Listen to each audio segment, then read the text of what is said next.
Assalamualaikum warahmatullahi wabarakatuh. Viral sekali para penyanyi yang menyuarakan keresahan karena dia menyanyikan sebuah lagu dan pada akhirnya dia dituntut oleh penciptanya untuk membayar royalti sekian ratus juta atau berapa miliar gitu. Padahal menurut salah satu artis, salah satu penyanyi mengatakan bahwa dulunya itu para pencipta lagu memaksa atau memohon-mohon lagunya itu untuk dinyanyikan. Nah, namun pada akhirnya mereka yang menuntut ketika lagunya itu sudah boom, sudah viral, sudah dinyanyikan atau sudah terkenal gitu. Menurut hukum, oke, walaupun itu hukumnya belum jelas ya, masalah royalti gitu. Mereka itu Gimana ini menuntut maksudnya apa ini? gini, saya menciptakan lagu, Pak Jul yang menyanyikan lagu saya. Sampai akhirnya Pak Jul dan lagu itu terkenal. Wah, Pak Jul di situ kaya raya gitu loh. Nah, tapi di awal-awal ya saya juga mendapat bagian gitu, mendapat bagian duitnya segala macam, kita juga seneng. Nah, tetapi ketika sudah bertahun-tahun lamanya, saya yang nyiptain lagunya itu menuntut Pak Jul untuk membayar denda karena loh Pak Jul kok nyanyiin lagu saya, tapi kok saya nggak mendapatkan duit gitu loh Ustadz. Nah, jadi dan di situ dia sudah tidak lagi bicara tentang teman ataupun kawan gitu ya. Udah bodo amat lah. Yang penting kamu ayo sini bayar ke aku karena kamu sudah menyanyikan laguku. Nah, maksud saya apakah itu perbuatan yang serakah, ya kan? Atau gimana Ustadz? Karena ini rame banget. Rame ya? Rame.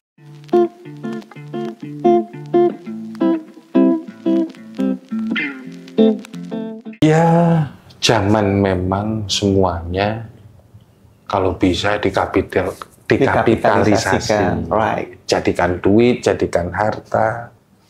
Zamannya itu zaman duit sekarang. Itu loh. Tapi kalau kita kembali kepada masa lalu ya kan gitu. Jangan jauh-jauh. Legend Rhoma Irama, Raja Dangdut. Nah, berapa orang yang hidup dari Rhoma Irama? Banyak. Para pengamen. Penyanyi kafe. Sodik. Cak Sodik. Oh iya, Cak Sodik, I see. Ya.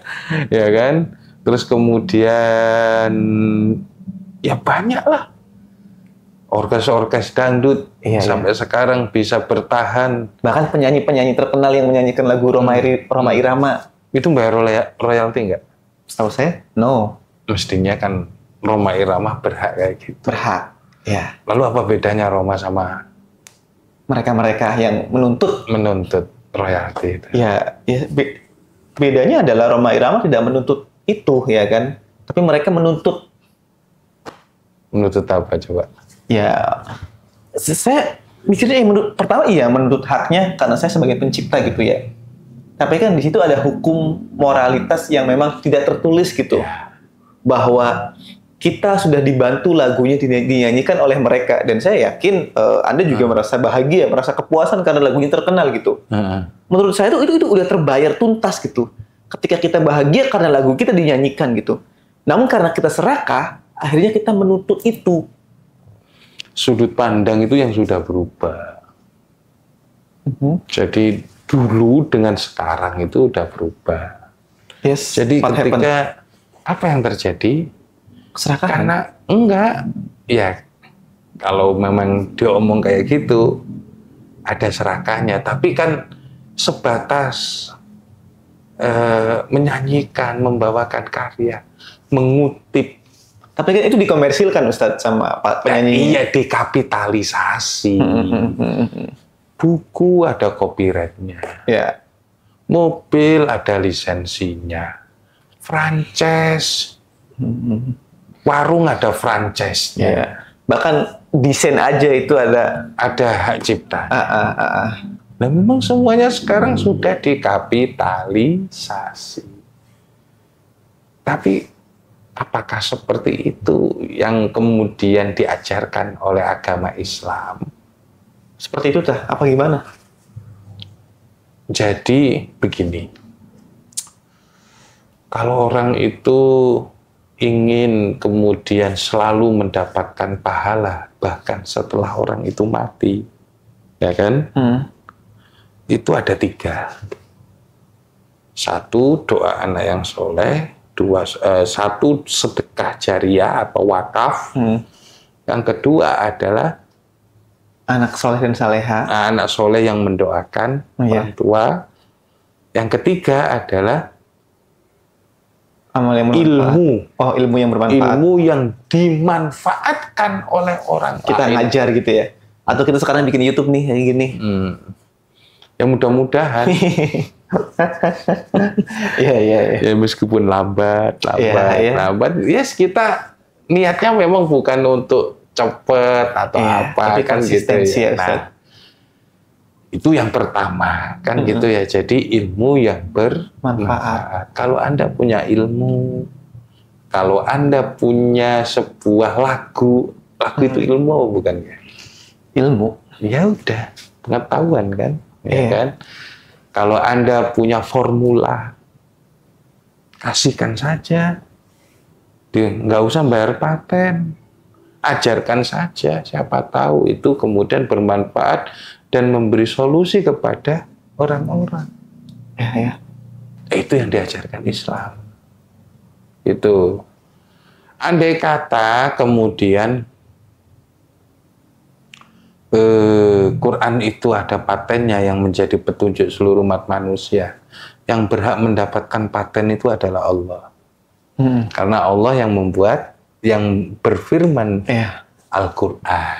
Gitu loh. Andai kata, kan gitu. Tapi Allah ini Sang Maha Pemurah lagi Maha Penyayang. Hidayahnya itu sejatinya untuk semua manusia. Itu. Maka dalam Islam itu royalti atau kemudian hak copyright atau tadi sekali lagi hak cipta atau lisensi, silakan saja pakai selama itu bermanfaat, pakai. Barangkali nanti kemudian ini menjadi amal jariahku setelah wafat. Itu loh. Itu kalau misalnya dia berpikiran bahwa ilmu pengetahuan, kemanfaatan, teknologi dan sebagainya itu semuanya diciptakan untuk kebaikan manusia. Lah, kitmanul ilmi, menyimpan ilmu, ya kan? Itu dolim namanya. Ilmunya yang ngasih Allah. Iya kan? Nah, itu aja. Kalau bisa dibuat seluruh umat manusia itu ya silakan saja. Tapi begini loh, ketika kemudian ada orang yang mendapatkan keuntungan sebesar-besarnya, lalu kita ini sebagai penciptanya nggak dapat apa-apa, timbul yang namanya kesenjangan. Nah, kesenjangan inilah yang harus diselesaikan. Biar kemudian tidak terjadi chaos atau konflik di tengah masyarakat. Nah, makanya negara kemudian melalui hukum itu mengatur undang-undang hak cipta. Dan sebenarnya kan hak cipta itu kan ada agar tidak ada pembajakan gitu ya. Ya sebenarnya orang itu dibebaskan kalau dalam Islam. Serius saya ngomong. Bukan berarti kemudian, tapi orang akan tahu siapa pencetusnya. Siapa yang kemudian memulai amal pertama. Kalau dalam hadis man sanna sunnatan hasanatan falahu ajrun. Siapa yang memulai suatu perbuatan atau tradisi yang baik, maka dia akan mendapatkan pahala. Wa ajru man amilaha. Dan ia akan mendapatkan pahala dari orang-orang yang mengamalkan kebiasaan yang ia telah buat. Tauladan gitu ya? Teladan. Ya. Loh, kalau selama itu kebaikan, ya ayo fastabiqul khairat. Itu berlomba-lomba dalam kebaikan. Kalau memang itu menjadi petunjuk dan sadar, misalnya dengan lagu judinya Rhoma Irama, ya ayo sekarang ini yang orang judul ini diteriakin judi. Nah, itu teman-teman. Jadi sebenarnya kalau mau jujur, orang yang paling banyak mendapatkan hak cipta, ya kan, yaitu Imam Abu Hanifah, Imam Malik, Imam Syafi'i, Imam gitu.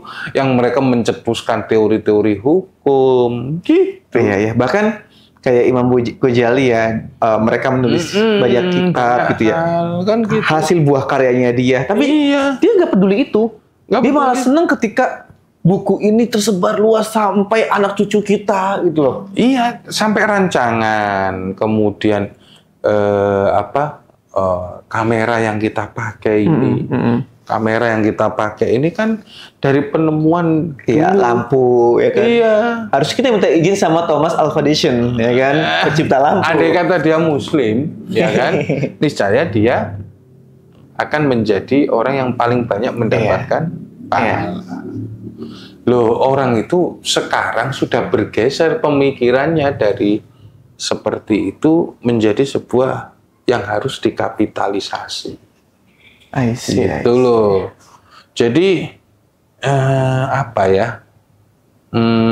zaman udah bergeser. Kalau kita tidak mengikuti perkembangan roda zaman, akhirnya apa? Ya banyak orang yang mendapatkan keuntungan dari memanfaatkan sesuatu itu. Tapi kalau disadari bahwa itu adalah inilah karya para ulama terdahulu, inilah karya dari para ilmuwan terdahulu, inilah karya dari orang-orang yang mendahului kita, sebenarnya itu digunakan untuk kemaslahatan umum, sebenarnya nggak perlu nuntut dia. Iya. Rhoma Irama kan kayak gitu. Iya. Ya, karena gini Ustaz, saya juga di kasus Rhoma Irama kan kayak gitu. Rhoma Irama lagunya kan perjumpaan itu. Kemana? Ya. Kemana hatiku? Itu padahal dalam setiap organ tunggal. Dari penyanyi yang, dari pengamen yang suaranya bawa ecek, sampai kemudian yang organ dengan lengkap kan gitu. Ya, dan mereka aman-aman aja ya, tidak dituntut. Nggak dituntut, kan gitu. Nah, ini selama ini kan kalau ada tuntutan kayak gitu, bukan saya anti, tapi dari sudut pandang saya, ya secara fikih, hak seperti itu, ya kan. Kalau dipandang dari sudut ilmu yuntafa'ubi, sebagai ilmu atau karya yang dapat dimanfaatkan orang lain, kok. Ya, tapi mungkin gini Ustadz ya, sebagai opsi ya. Nah, jadi Anda kalau memang ingin membantah saya, kan gitu kan, Anda harus punya sudut pandang lain. Iya. Ya, monggo. Nah, jadi gini, kalau opsinya Ustadz ya, kalau bukan dibantah sih, tapi lebih ke opsi gini. Enggak, sudut pandang lain coba. Gini Ustadz, jadi mungkin iya gitu ya, kita itu tidak, maksudnya nggak usah lah kita menuntut itu ya kan, karena tadi ya kan amal yang tidak akan terputus itu apa saja gitu ya. Nah maksud saya gini, mungkin bagi kita yang menyanyikan lagu para musisi itu, para pencipta itu, ya kalau ada lebih ya kita ngasih gitu loh Ustadz. Nah maksudnya oke, mungkin nanti mereka itu para penyanyi itu tidak akan menuntut kita gitu ya, karena berpatokan dengan hadis yang Pak Jul kutip tadi ya kan. Nah tetapi bagi kitanya sendiri nih yang menyanyikan lagunya orang gitu ya, ya Mbok kalau misalnya ada lebih gitu ya kasih seberapa atau ya berapa gitu sebagai tanda apresiasi bahwa lagumu tuh juga menjadi jalan rezeki saya gitu loh Ustadz. Kalau menurut saya gitu. Itu sudah dianjurkan. Dalam Islam dianjurkan kan itu ya. Jadi Rasulullah itu bilang tahadu, tahabu, saling beri hadiah lah, saling kasih duit lah antara satu sama lain. Tahabu, niscaya kalian akan mendapatkan cinta kasih. Iya. Saling memberi hadiah, maka di situ kita akan saling mencintai gitu ya. Iya. Maksudnya gini, itu sederhana 2 kalimat, tapi 2 kata dua kalimat, tapi dalam banget. Kan gitu. Bahwa ketika seseorang itu berterima kasih kepada kita. Outputnya tuh besar. Outputnya besar. Lagu jangankan kalau habis nyanyi atau tampil, saya ini kan sering badalin orang. Ya, gantiin orang gitu ya. Gantiin orang. Dan ketika saya gantiin itu kadang di atas ekspektasi saya. Ya. Maksudnya saya yang biasanya dapat segini ternyata lebih ketika badalin orang tersebut. Ya.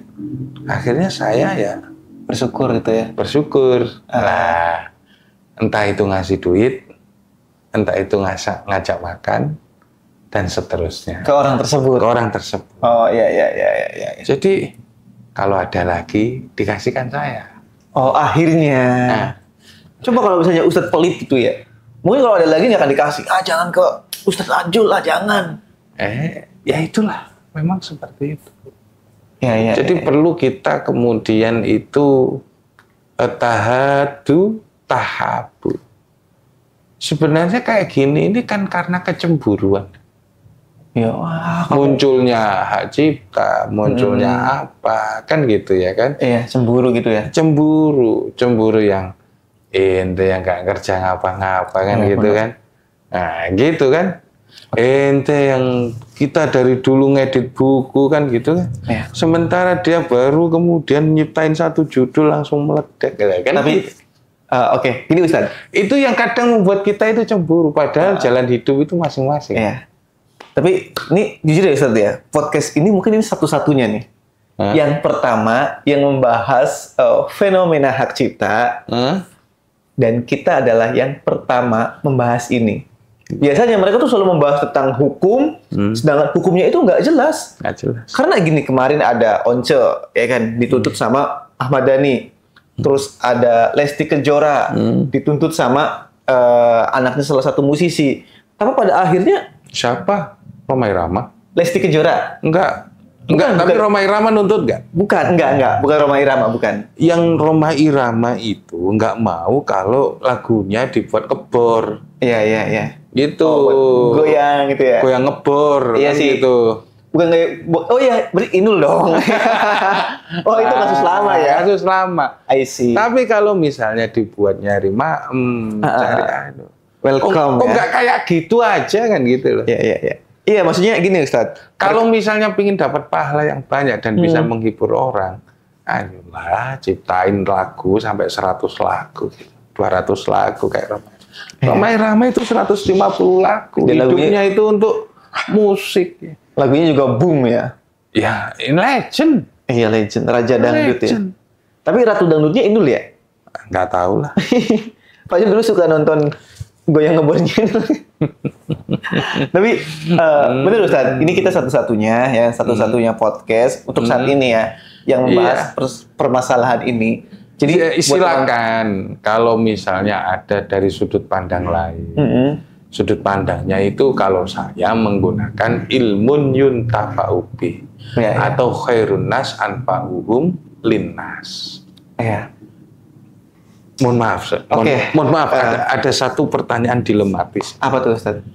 Saya kalau memanfaatkan Anda dan saya mendapatkan keuntungan lebih besar daripada yang Anda dapatkan, kira-kira antum, ya kan?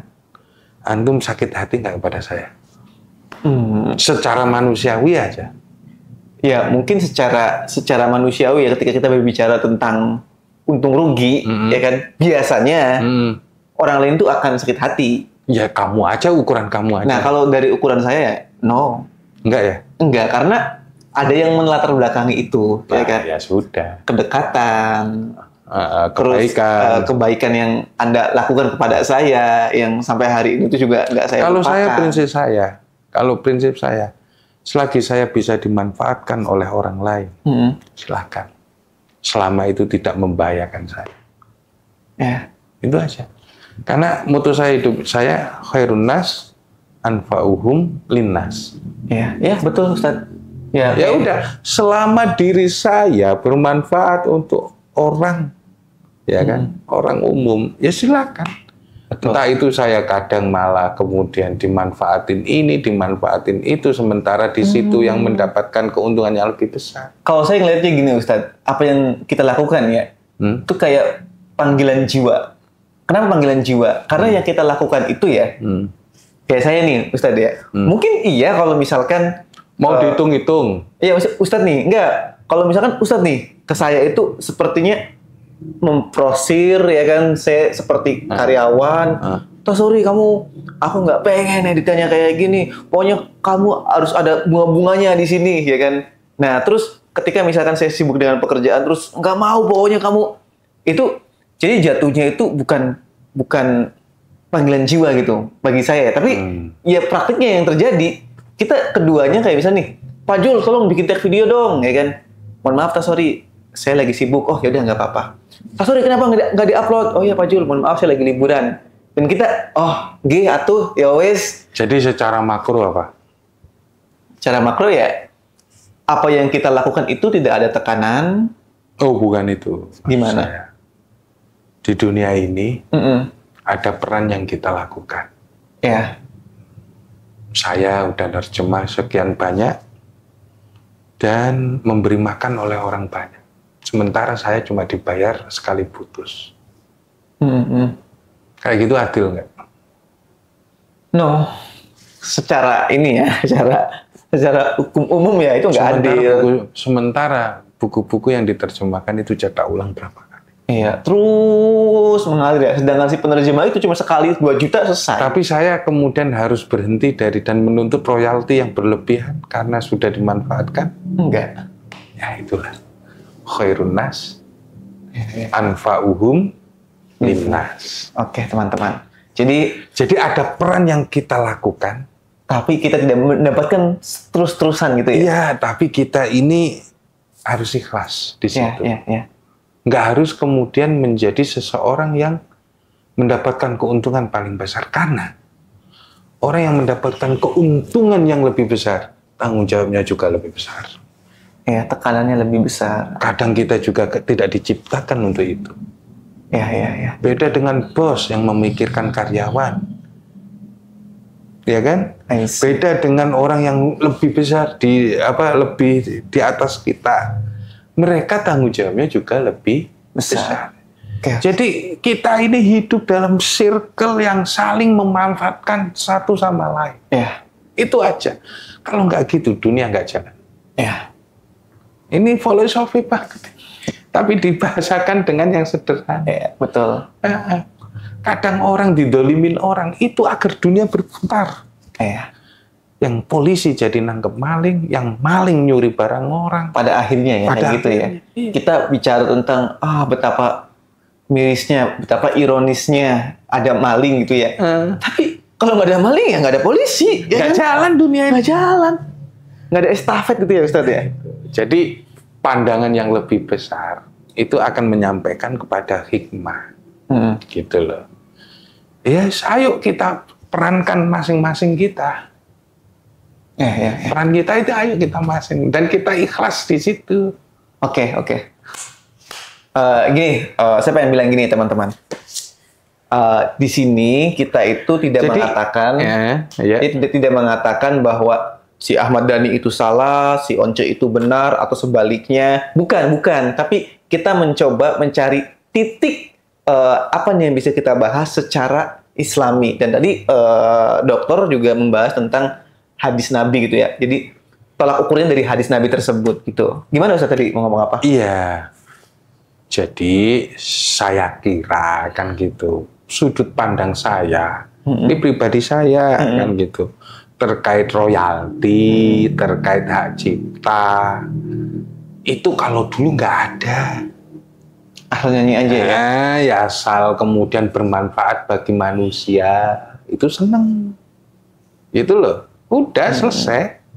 Kayak gitu saja. Kalau boleh nuntut royalti, niscaya ulama-ulama dahulu itu yang paling banyak royaltinya. Tapi kenyataannya kan nggak harus gitu. Mereka itu dengan tulus, ikhlas, kemudian mencurahkan waktunya untuk nulis buku. yang sekarang ini kemudian dicetak berulang-ulang, dan berapa orang yang mendapatkan rezeki dari karya-karya ulama terdahulu, termasuk kita ya. Betul. Nah, betul. Jadi prinsipnya kalau orang itu paham khairun nas anfa'uhum linnas, bahwa sebaik-baik orang adalah yang bermanfaat bagi orang lain, lalu kemudian yang mendapatkan keuntungan mau tahabu, saling memberi hadiah agar tumbuh kecintaan satu sama lain, selesai dunia ini. Cocok. Itu ya. Ya, keren. Statement yang bagus ini. Iya kan? Iya udah. Terima kasih. Oke, Assalamualaikum warahmatullahi wabarakatuh. Subscribe.